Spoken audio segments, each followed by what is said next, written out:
জন্মগ্রহণ করছে তারা কিভাবে বড় হবে, মেয়েদের প্রতি অত্যাচার বেশি সাংঘাতিকভাবে ছিল। কিন্তু 2011 সালের পরে যখন বাংলায় মামাটি মানুষের সরকার প্রতিষ্ঠিত হলো,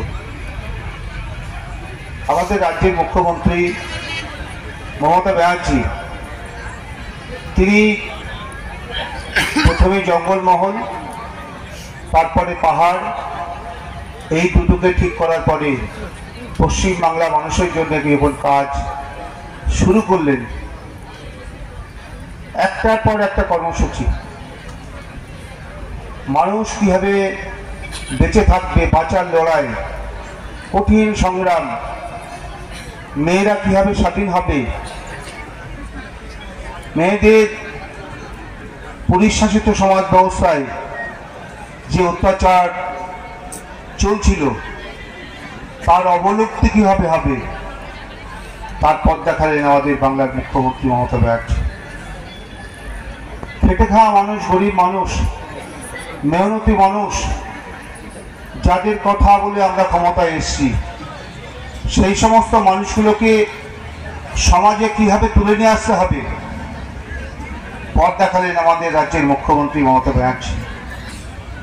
আজকে এই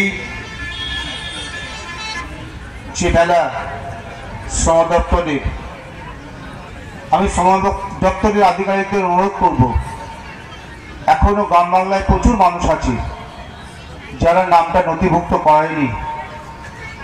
এখানে ত্রিস্তর পঞ্চায়েতি ব্যবস্থায় যারা আছেন প্রতিনিধি, তাদের কাছে অনুরোধ করব, এবং সর্বোপরি জেলা সভাধিপতি আছেন যিনি, তিনি যেখানে যাবেন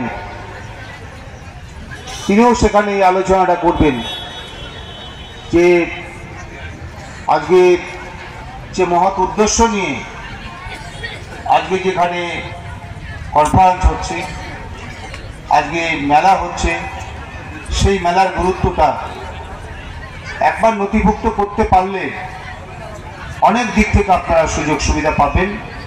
কিন্তু সব জেনে বুঝেও মানুষ, এখন অনেক মানুষ আছেন যারা নথিভুক্ত করেননি, তাদের কাছে অনুরোধ করব যে আর বিলম্ব না করে আপনার ভবিষ্যৎ, আপনার পরিবারের ভবিষ্যৎ আপনারা আজকে নথিভুক্ত করুন, এবং নথিভুক্ত করলে পারেই অনেকটা নিশ্চিন্ত হওয়া যাবে।